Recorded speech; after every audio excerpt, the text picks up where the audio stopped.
Muy buenas noches, pueblo amado, iglesia.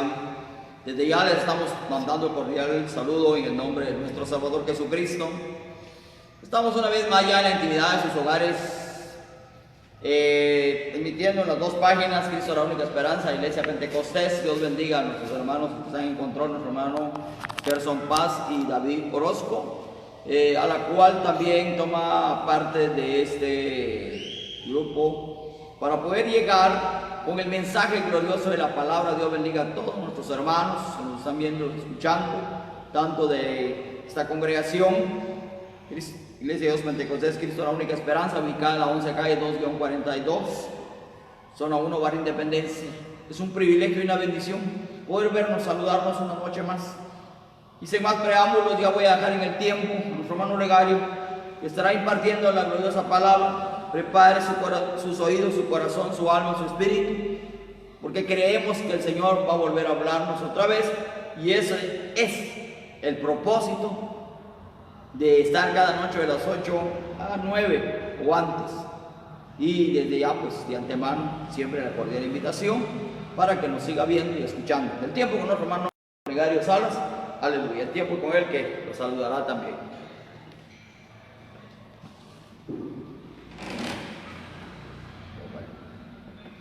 Apreciables hermanos, es un placer saludarlos a través de este medio de comunicación. No sé dónde me estén viendo, qué estén haciendo. Creo que geográficamente bien valdría la pena decirles buenos días, o buenas tardes o buenas noches.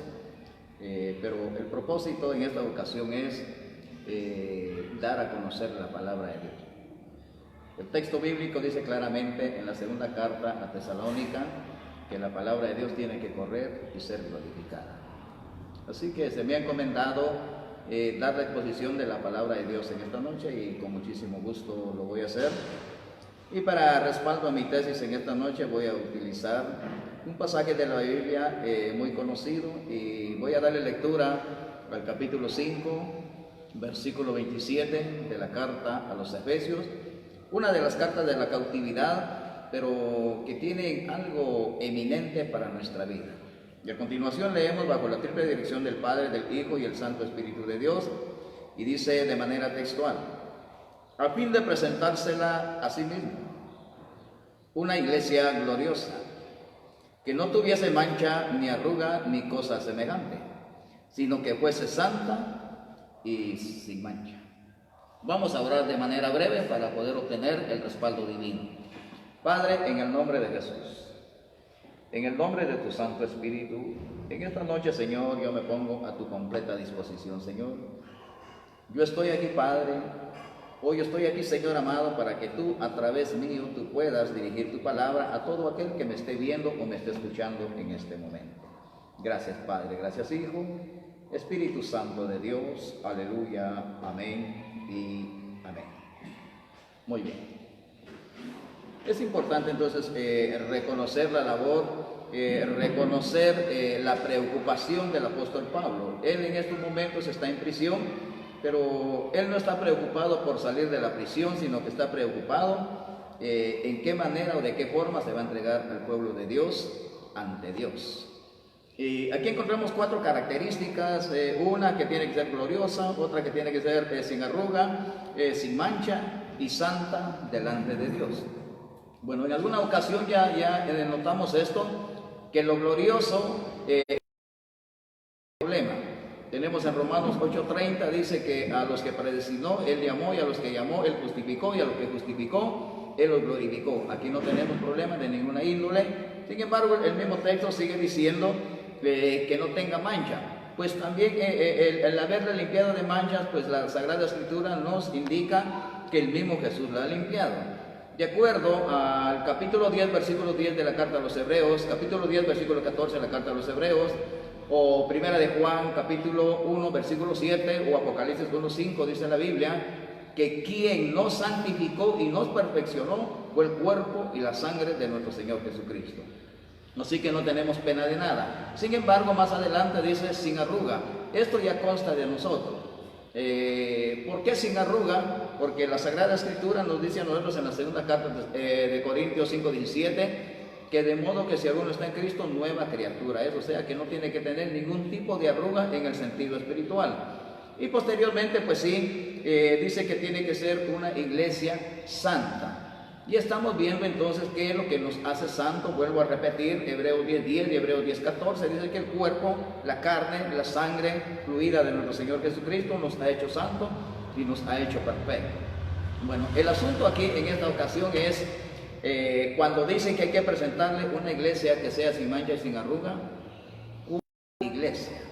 Vamos a hacernos esta pregunta, porque a nivel del mundo existen 4.200 religiones y todas tienen diferentes creencias, todos tienen diferentes conceptos u opiniones de la salvación, pero sí todos desean o tienen el anhelo de ser salvos.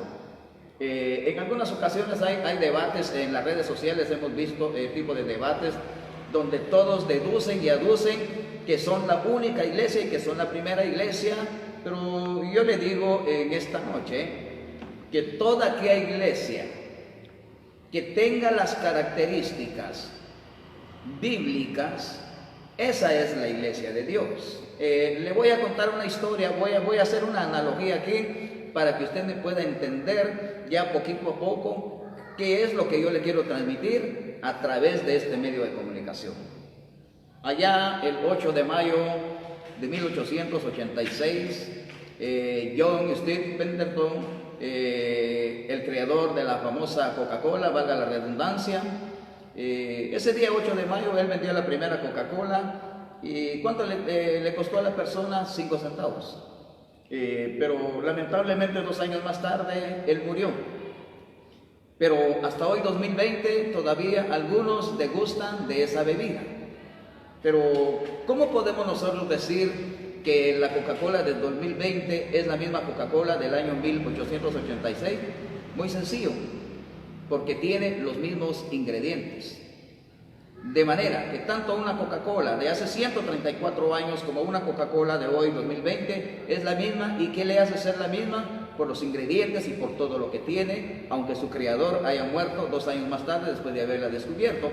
Del mismo modo, yo quiero decirle en esta noche, usted pudo haber creado o formado una organización con X, Y o Z nombre, desde luego espiritual, y usted bien podría decir, esta iglesia es de Dios. Yo le digo en esta ocasión, si esa iglesia tiene las marcas, no importa que usted la haya fundado ayer, que tenga las marcas, que tenga las características, que tenga los ingredientes de la iglesia antigua, esa es iglesia de Dios. Pero usted bien me podría decir, porque yo he visto en las redes sociales donde todos alegan, todos refutan que ellos son la primera y la única. Pero lo importante es de que si usted podría tener una iglesia de hace 2000 años, pero si no tiene los ingredientes de la verdadera iglesia, esa iglesia no es de Dios. Así que a continuación yo le voy a presentar 12 ingredientes o 12 características de una iglesia que verdaderamente es de Dios. Punto número 1 que voy a ir desarrollando más adelantito.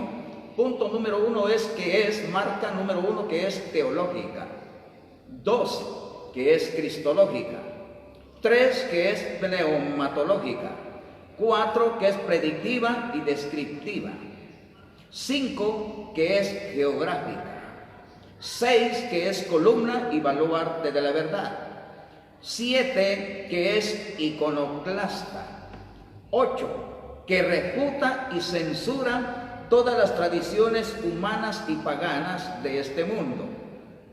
9, porque en su interior tiene santos vivos y los santos muertos. 10, porque no conmemora el nacimiento de Cristo, sino conmemora la muerte del Señor Jesucristo.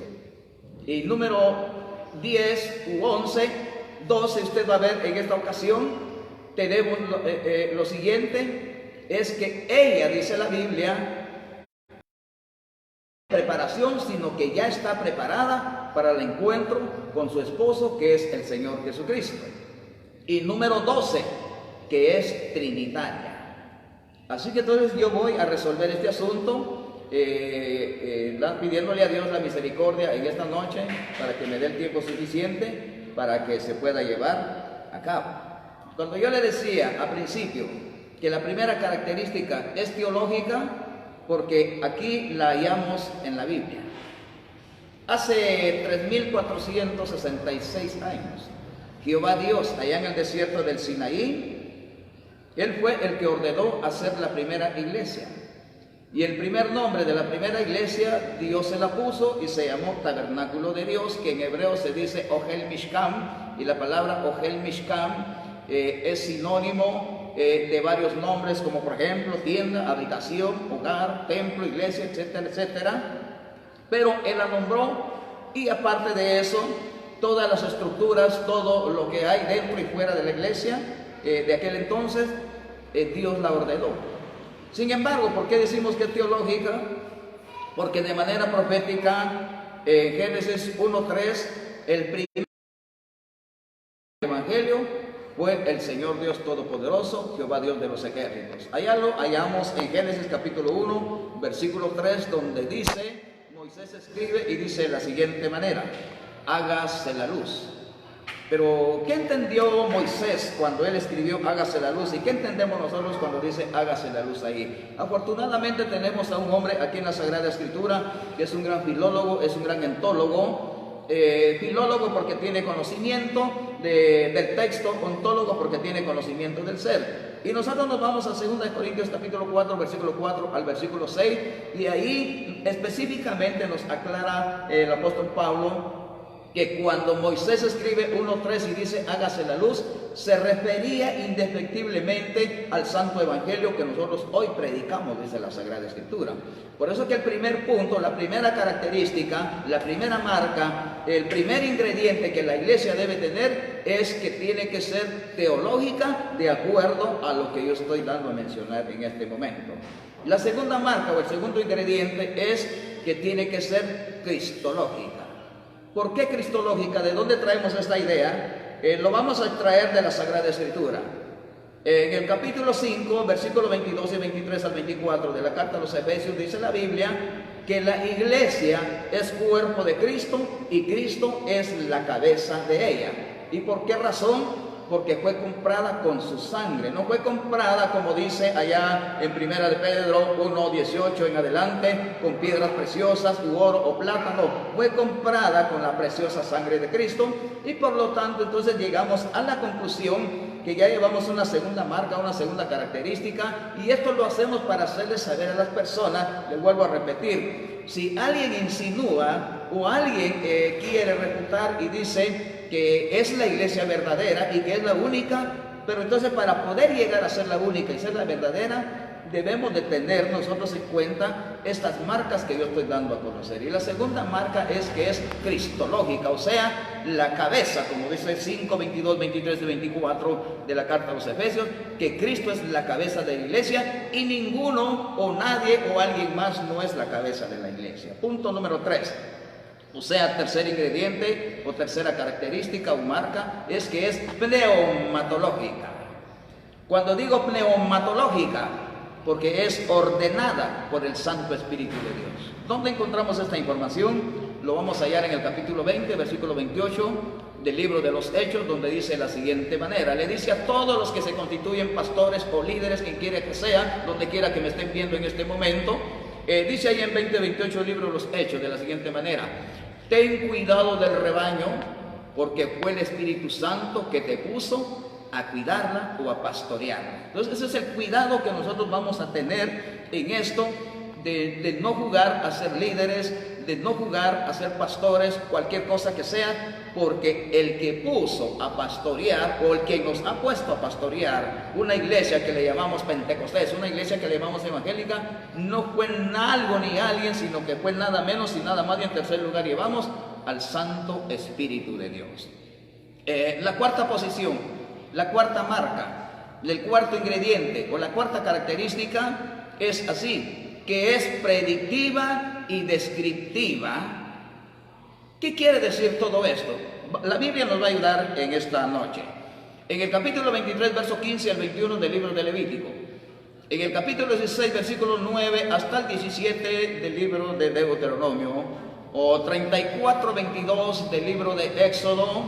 O el texto más conocido, Hechos capítulo 2, versículo 1 al 18, me habla del cumplimiento de algo que sucedió en el Sinaí, de algo que se dijo en el Sinaí. Al darle esta lectura, amado hermano que me está viendo, y le voy a repetir los textos, 23, 15 al 21 del libro de Levítico, 16, 9 al 17 de Deuteronomio, o 34, 22 de Éxodo, o 2, 1 al 18 del libro de los Hechos. Usted va a sacar sus números, por favor, sus matemáticas, y se va a dar cuenta que esta característica predictiva y descriptiva es porque allá en el Sinaí, hace 3.460 años, se predijo que iba a surgir un movimiento espiritual de nombre Pentecostés a causa del derramamiento del Espíritu Santo, y esto se llevó a cabo de acuerdo a los textos bíblicos que yo le di, el día 7 de julio a las 9 de la mañana allá en Jerusalén. Y en ese entonces eran los apóstoles testigos oculares de aquello que ocurrió.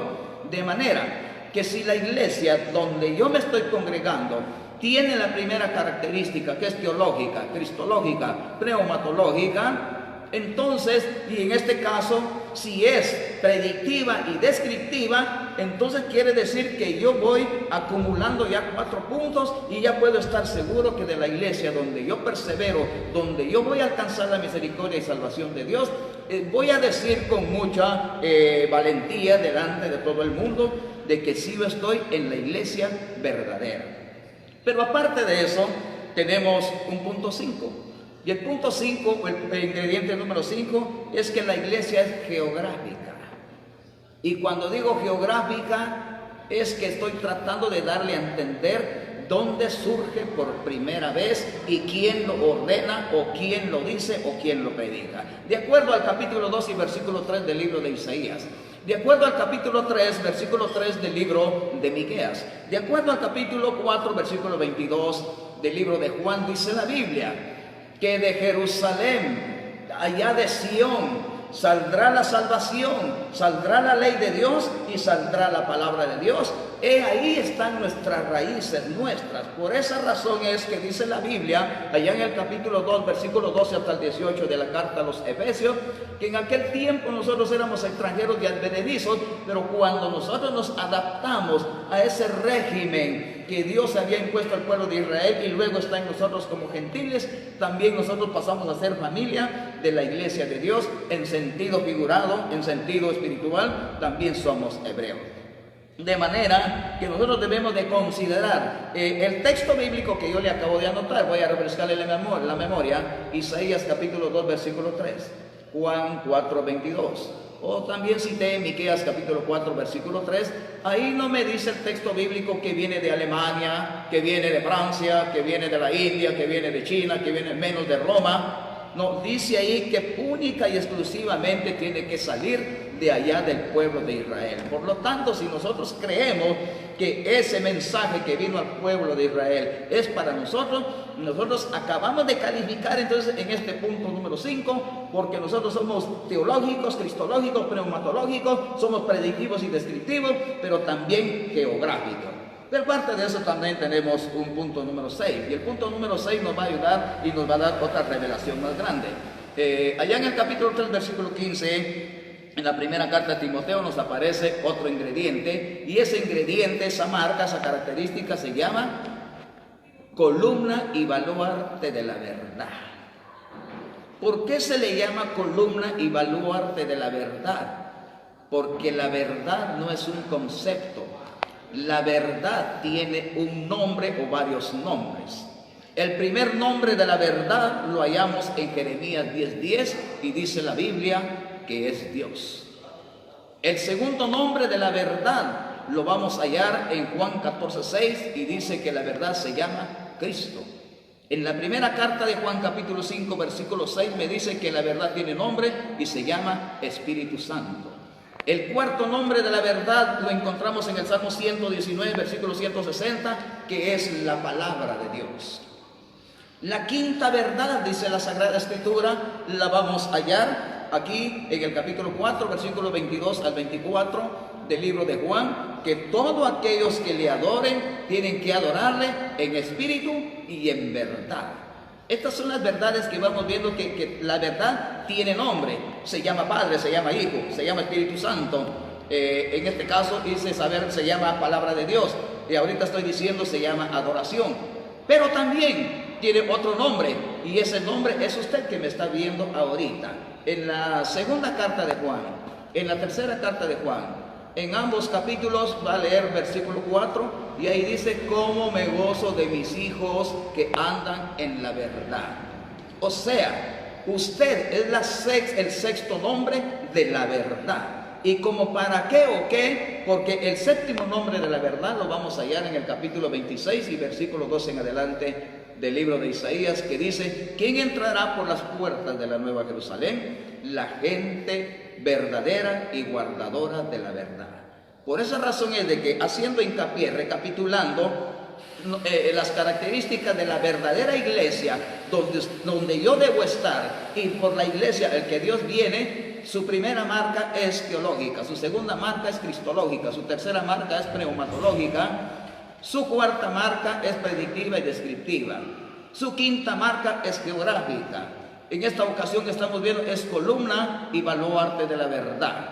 Creo que ustedes están comprendiendo bien ahí. Yo voy al número 7 en este momento entonces. La séptima característica, el séptimo ingrediente, la séptima marca de la iglesia donde yo tengo que estar, a continuación dice la Sagrada Escritura, que es iconoclasta. ¿Qué quiere decir iconoclasta?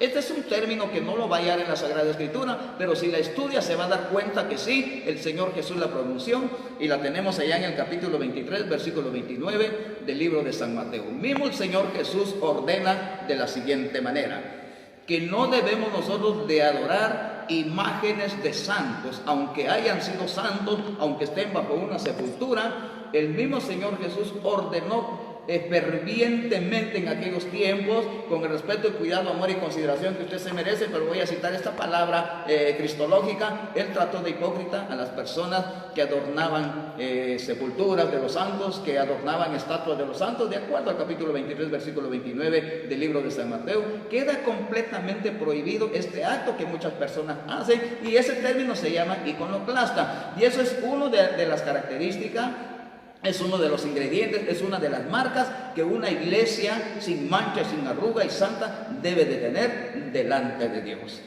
Pero aparte de eso tenemos un punto número 8, que una iglesia que es de Dios ya no conmemora el nacimiento de Cristo, sino que conmemora la muerte de Cristo, de acuerdo al capítulo 11, versículos 23 y 24 hasta el 34 en la primera carta de los Corintios, donde él ordena a través del apóstol Pablo que lo que tenemos que nosotros que conmemorar siempre es lo que nosotros llamamos Santa Cena, es decir, comer su carne y beber su sangre, de acuerdo al capítulo 6, versículo 34 en adelante, quizás llegar hasta el 54 del libro de San Juan, donde él muchas veces dice: yo soy el maná que descendió vivo del cielo, y el que come mi carne, este tendrá vida eterna, el que bebe mi sangre tendrá vida eterna. Entonces aquí es donde nosotros, no hay ningún pasaje bíblico donde diga que nosotros debemos de conmemorar el nacimiento de Jesús. Pues ya la Sagrada Escritura dice en el 36-26 del libro de Job que Cristo no tiene fecha de nacimiento. ¿Por qué es que Él no tiene fecha de nacimiento? Lo vamos a resolver con la Sagrada Escritura.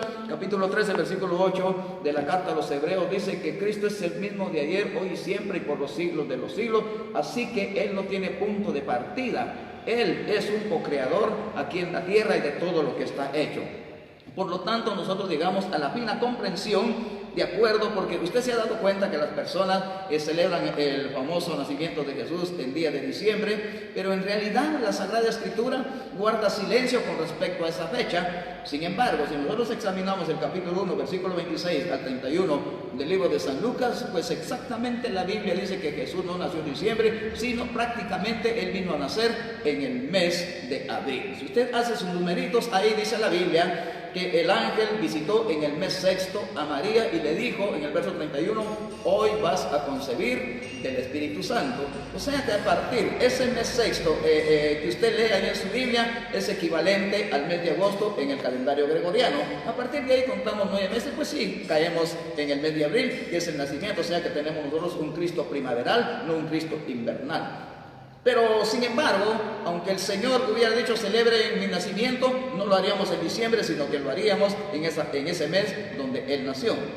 Pero os traigo a colación esto porque una de las características es que la verdadera iglesia del Señor no conmemora el nacimiento de Cristo, porque no hay ni un solo registro bíblico, pero sí conmemora la muerte del Señor, porque hay varios registros bíblicos. Lo registra Mateo, Marcos, Lucas y Juan, y la primera carta a los Corintios en el capítulo 11. Esto es importante que nosotros lo conozcamos, porque necesitamos saber la verdad. En cierta ocasión ustedes han leído y conocerán la verdad, y la verdad los hará libre. Ay, si por poco fuera, si vamos a la segunda carta a los Corintios, en el capítulo 13, versículo 8, dice la Biblia que no podemos nada contra la verdad, sino al contrario, humillarnos delante de la verdad. Así que este es el caso de lo que estamos llevando a cabo. El siguiente punto, la siguiente característica, el siguiente ingrediente es que la verdadera iglesia de Dios en su interior tiene santos vivos, pero no santos muertos. ¿Y dónde dice eso?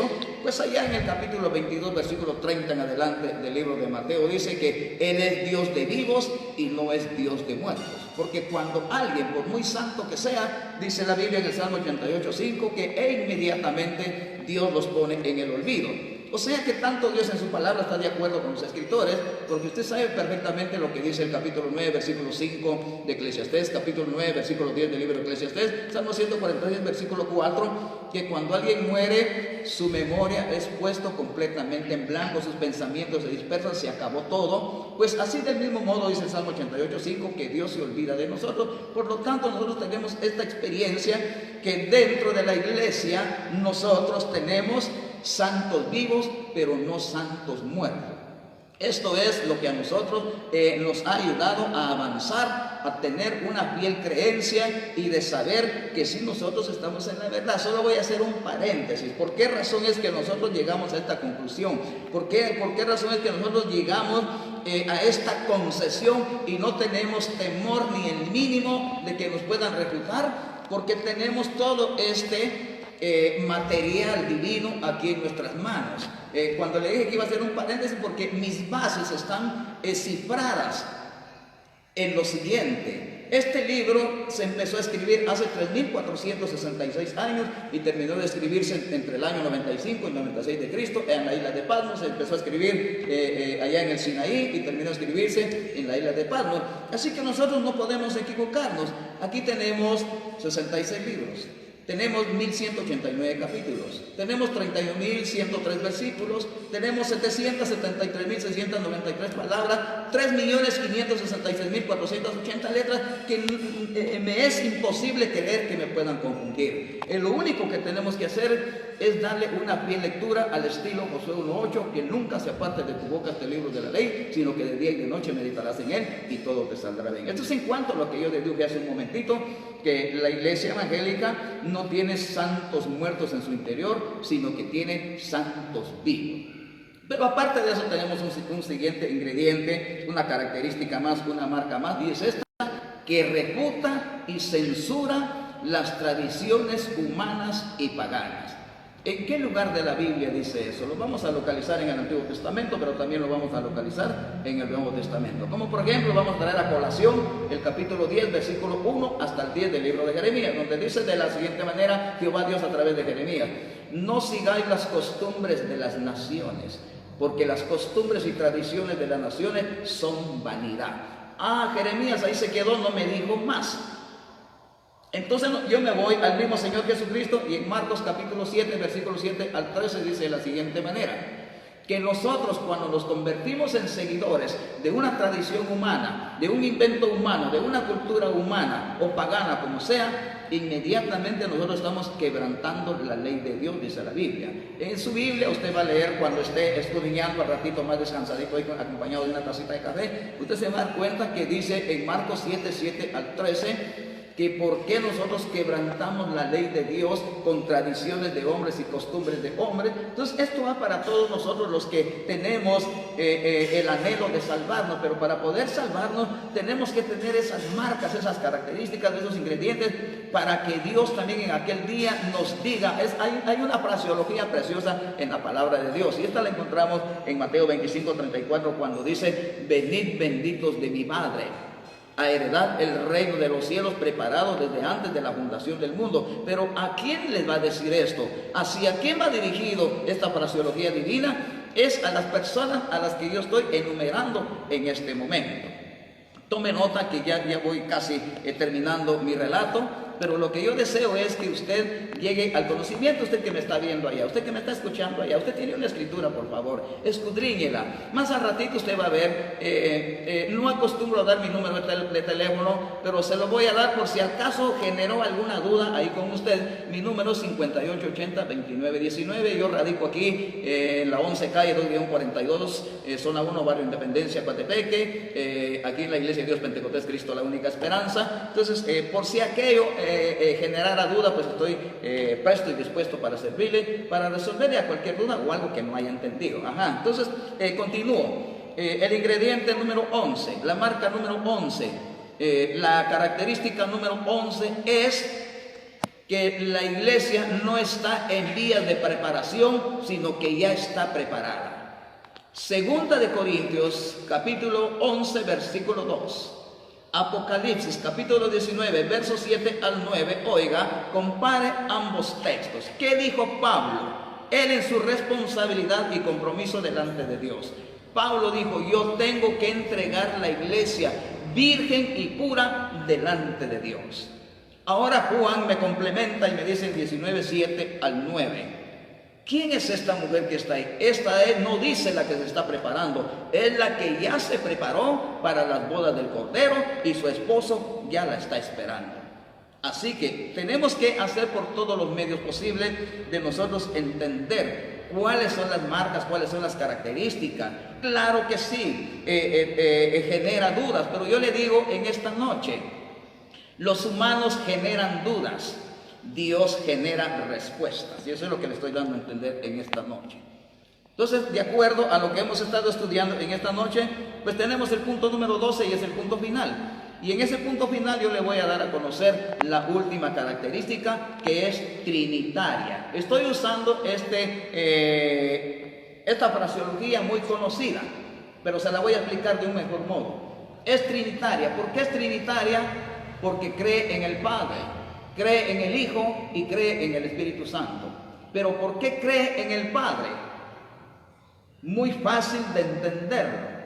En Génesis 1:1, ¿por qué cree en el Padre? Porque el Padre es creador. ¿Por qué cree en el Hijo? Porque en 1 de Corintios 8:6, Colosenses 1:15, 16, 17, Juan 1:3, Juan 1:10, dice que Cristo también es creador. ¿Por qué creemos en el Espíritu Santo? Porque la Biblia dice en Job 33:4, la Biblia dice en el Salmo 104:30 que el Espíritu Santo es creador. Esa es nuestra base para llamarnos así de manera corriente, que somos trinitarios. La denominación es muy corriente, muy popular, se escucha de cualquier persona, pero yo tengo que usarla para darle a entender por qué es que la característica número 12 de la iglesia que realmente se va a ir con el Señor, esa que es gloriosa, que es sin mancha, que es sin arruga, que es santa, es porque posee estas 12 características. Si una característica de estas llegara a faltar en su iglesia o en la mía, nosotros indefectiblemente nos quedamos, porque la Sagrada Escritura dice que vamos a ser checados cuerpo, alma y espíritu. Así que entonces nosotros vamos a tener ese sumo cuidado. Y gracias a Dios, porque Dios nos da el privilegio de estudiar, escudriñar las Escrituras para poder llegar a una mejor comprensión de la Sagrada Escritura. No se preocupe, la misma Sagrada Escritura nos desafía a nosotros, y el desafío está ya en 30:14 en adelante del libro de Deuteronomio, donde dice: no tenéis necesidad de ir allá arriba al cielo, allí cerca de tu boca y cerca de tu corazón, ahí está la respuesta, ahí está la palabra de Dios. Lo único que tiene que hacer usted es escudriñar las Sagradas Escrituras, y al escudriñar las Sagradas Escrituras pedirle siempre al Espíritu Santo que le dé esa potencialidad divina para poder entender la Sagrada Escritura. No está oculto, aquí está toda la información que usted necesita saber. Por eso que hace un rato le decía, le habilité un teléfono para que si al caso usted tuviera alguna duda, pues no se preocupe, puede llamar, porque ya que si Dios nos permite el próximo jueves, pues también estaremos llevando otro tipo de exposición de palabra de este género. ¿Pero para qué? Porque es el fruto del examen profundo que le hemos hecho a la palabra de Dios. Y esto no es de hombre, sino que es la misericordia de Dios. Sin embargo, entonces, ya casi llegando a la conclusión, les estaba diciendo que sí ocurre esto en nuestra vida, preguntémosle a la Sagrada Escritura cómo quiere Dios. Le vuelvo a repetir, porque a nivel mundial hay debates bíblicos en que quién es la primera iglesia, cuándo se dio la primera iglesia. Es mejor preguntarle a la Biblia y Dios va a responder ante eso. Bueno, en estos momentos que todo el mundo está convulsionado por causa del famoso coronavirus, pues nadie se quiere preocupar en la palabra de Dios en estos momentos. Pero ya le digo, amado hermano, voy a hacer un paréntesis nada más. No le tenga miedo al coronavirus. El coronavirus no es inmortal. Todo lo creado aquí en esta tierra fue creado, nace, crece, se reproduce y finalmente muere. Entonces tarde o temprano, tarde, el coronavirus va a morir, no se preocupe. El único inmortal aquí en este mundo es Dios. El único inmortal aquí en este mundo es Cristo. El único inmortal aquí en este mundo es el Espíritu Santo. Nadie es inmortal, así que en cualquier momento, en un abrir y cerrar de ojos, este virus puede desaparecer, no se preocupe. Pero quizás esté generando alguna duda, alguna pregunta. Ustedes que creen mucho en Dios, ¿y por qué están trabajando de este modo? Es por orden de Dios, no es por orden del mandatario. Oiga lo que dice la Biblia en el capítulo 22, versículo 3 del libro de los Proverbios. El sabio ve venir el mal y se esconde, y el insensato sale y se encuentra con el daño. El capítulo 14, versículo 16 del libro de Proverbios dice: el sabio ve venir el mal y se aparta, el insensato, el insolente sale y lo dañarán. Esa es la razón por la que nosotros estamos aquí. Pero no se preocupe, porque todo esto que está sucediendo ya en la palabra de Dios ya se dijo hace años. Yo solo le dije que hice un paréntesis. Hace 3.466 años, allá en el Sinaí, se escribieron el Pentateuco. Y si nos vamos al capítulo 28, versículo 22 del libro de Deuteronomio, y si nos vamos al capítulo 32, versículo 24 del libro de Deuteronomio, escuche lo que dice en ese pasaje bíblico. En ese pasaje bíblico dice que iba a venir un día a esta tierra una fiebre ardiente a causa de una peste amarga. Luego dice allá en el 28-22 de Deuteronomio que iba a venir a esta tierra una tisis y añublo. ¿Qué es tisis? Es cuando todo el sistema respiratorio se descompone y ya no sirve, y total es muerte. ¿Qué es añublo? Es algo que habla de escasez, es una clase de peste o plaga que viene y termina con todo lo que es comida. Desafortunadamente y lamentablemente nosotros nos hemos convertido en el añublo, porque estamos dejando sin comida a otra pobre gente que quizá lo necesita, porque en nuestra desesperación, en vez de buscar a Dios, pues le estamos dando la espalda a Dios. Pero yo le digo, amado hermano, en esta noche, no se preocupe, no se asuste, guarde la calma, respire profundo. Recuérdese que el capítulo 12 y el capítulo 13 del libro de Éxodo dice que cuando pasó el ángel de la muerte, de allá del capítulo 9, versículo 15 del libro de Apocalipsis, a ellos no les pasó nada. ¿Por qué? Porque la Biblia lo dice de la siguiente manera. En el Salmo 91:3 habla de la peste destructora. El Salmo 23 habla de la sombra de muerte. El capítulo 24, verso 7 del libro de Mateo habla de pestes. Y vuelvo a repetir, 9:15 del libro de Apocalipsis habla del ángel del abismo, del ángel de la muerte, al cual nosotros no debemos de tenerle temor. Le vuelvo a repetir, porque aquí sintetizo de manera enfática desde este lugar donde estoy, que el coronavirus no es inmortal, el coronavirus es mortal. El único inmortal es Dios. Y si usted y yo ponemos nuestra confianza en Dios y oramos a Dios, nosotros vamos a alcanzar y vamos a salir y vamos a dar testimonio, y un testimonio más grande de que Dios es grande. Así que no tenemos nada por qué preocuparnos. Yo creo que nuestra preocupación es de buscar más a Dios. Nuestra preocupación es de darle la gloria y la honra a Dios. Nuestra preocupación es de buscar las cosas grandes y ocultas que nosotros no conocemos en las Sagradas Escrituras. El mismo Señor ha mandado 40 correctivos a esta tierra. Desde el año 429 a.C. para hoy 2020 han habido 40 pestes, pero el hombre siempre le ha dado la espalda a Dios. De manera que el hombre no ha aprendido o está viviendo la lección no aprendida. Pero afortunadamente usted que me está viendo, usted que me está atendiendo en este momento, Ojalá que haya captado algo de este mensaje, pero yo le digo, no tema. Pablo desafió al mundo entero. Allá en Romanos 8, 31 al 35 dice él, si Dios conmigo, ¿quién contra mí? Juan desafió al mundo entero, primera de Juan 4:4, y él dijo, mayor es el que está conmigo que el que está en el mundo. De manera que todo aquel que profesa creer en Dios y amar a Dios, entonces demuestre que Dios sí realmente lo va a proteger. Dios lo va a proteger con ese manto, con esa sombra, con ese abrigo. Si gusta y ore, quizás porque no está acudiendo a un templo a darle la gloria a Dios, pero por eso nada más. Pero no vayas a llorar de desesperación, no vaya a caer en la agorafobia. ¿Qué significa agorafobia? Es un estado psíquico, es un estado psicológico donde tenemos miedo a los espacios abiertos donde hay mucha gente y creemos que uno de ellos nos va a contaminar. Aparte de eso se llama toxicofobia. No, todos los que hemos creído a Cristo estamos seguros. Pero de todos modos, no se preocupe. En Filipenses 1, 21 al 23 dice de la siguiente manera: para mí el vivir es Cristo y el morir es ganancia. En ese mismo pasaje bíblico dice el apóstol Pablo que él ya quería morir, ya quería estar presente con el Señor, pero él dijo, no, prefiero quedarme aquí, es mejor porque tengo que seguir predicando la palabra, y esa es mi convicción, y esa es su convicción, que tenemos que quedarnos aquí todavía. Vamos a pedirle vida, vamos a pedirle salud al Señor para que Él nos saque adelante y sigamos predicando la palabra de Dios. Sintetizo y hago énfasis a esto, por favor. No le tenga miedo al coronavirus, porque el coronavirus no es inmortal. El único inmortal, dice 1 Timoteo 1:17, es el Señor Jehová Dios de los ejércitos. Entonces, si usted está cubierto con la sangre de Cristo, como dice 1 Pedro 1:2, no tiene problema de nada. El problema sería que usted tenga duda de lo que cree.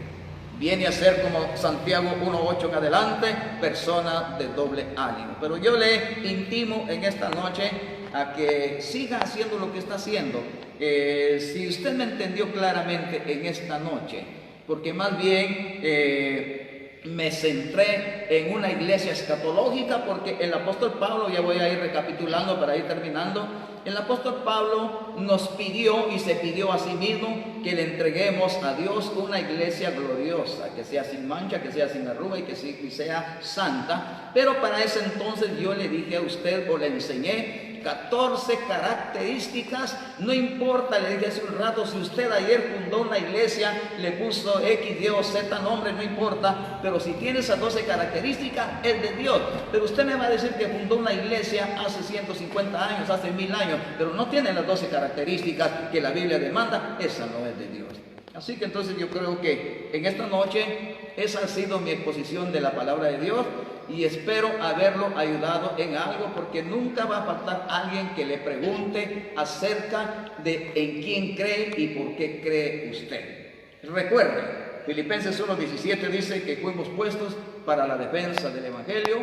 Así que en esta noche yo estoy completamente agradecido por la atención que usted pudo haberme brindado, por el tiempo que usted pudo haber perdido de atender esta palabra. Recuérdese que yo le hablé bíblicamente para que usted no tenga ningún género de duda, ninguna partícula de duda que pueda llevarlo a será o no será. De todos modos, yo le dije, yo puedo convertirme en su mejor amigo a través de vía teléfono para poder sacarlo de algunas dudas.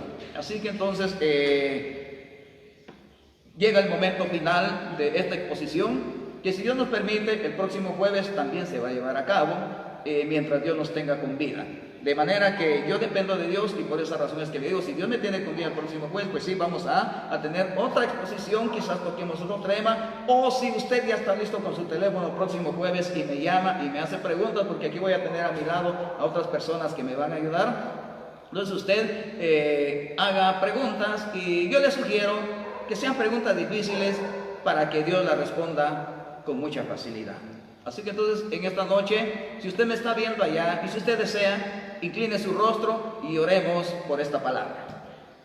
Padre, en el nombre de Jesús, en el nombre de tu Santo Espíritu, con muchísimo gusto, Padre, yo he dado a conocer esta palabra. Las 12 marcas de la verdadera iglesia que un día va a volar contigo, Señor. Aunque a nivel del mundo hay 4.200 religiones y todos tienen el anhelo de volar un día contigo, pero si no tienen estas marcas, no tienen estas identificaciones, lo lamento, se quedarán. Muchísimas gracias, Padre, Hijo, Espíritu Santo de Dios. Gracias, Padre. Amén y amén. Que Dios bendiga a nuestros hermanos camarógrafos y la paz de Dios con ustedes. Y no sé si el pastor conductor tiene algo para la conclusión. Una vez más me alegro en saludarlos, aleluya, esperando que haya sido de bendición la palabra expuesta a través de los labios de hermano Legario Salas, siervo y maestro en teología también. Y una cordial invitación para el mañana. Estaremos una vez llegando más a su identidad, a su hogar, con la poderosa y gloriosa palabra que es de salvación. Quiero invitarlo a que vamos a orar ahí donde está. Unos minutos vamos a orar, basado en la palabra que dice 23:1 de los Salmos: Jehová es mi pastor y nada me faltará. Salmo 121: alzaré mis ojos a los montes, donde vendrá mi socorro viene de Jehová, hizo los cielos. Dice 122: yo me gocé con los que me vendían, a la casa de Jehová iremos. Salmo 125 dice que los que confían en Jehová son como el monte de Sión, que no huyen de nada, sino permanecen para siempre. Oramos. Padre amado, glorioso y misericordioso, gracias por una noche más que nos dio de poder llegar a los corazones, al oído, Padre, con su palabra. Ponga su mano poderosa, Señor, fortalece la vida de su pueblo, Padre. Oh, Señor, levanta el ánimo, ponga su paz, su gozo y su amor. Todo trauma, todo complejo, toda desesperación, frustración, angustia sea echado fuera, Señor amado. Oh, Señor amado, porque tenemos, Señor, el sello de su Santo Espíritu, y es lo que nos guía hacia toda verdad y al triunfo y la victoria, Señor. Aleluya, aleluya, aleluya. Amén. Ya saludo allá a nuestros hermanos Hernández Brown. Dios me los bendiga, hermanos, que nos están bien escuchando. También a nuestro hermano Oliver, su madre esposa, nuestra hermana Brenda Cardona de Barrio, nuestra hermana Flori Fuentes. También Dios bendiga a nuestra hermana Rosita López. Dios la bendiga, hermana, si nos está viendo, y toda su familia. Y Dios bendiga a nuestro hermano Juan Isaac Castro también, y toda la familia de hermana Brenda. Dios la bendiga. Y así a todos, Dios me los bendiga y nos han visto esta noche. Y buen provecho, feliz descanso, buenas noches y con permiso, nos vemos y nos oímos mañana, si Dios así le place. Dios bendiga a nuestro hermano. Aleluya. Amén y amén.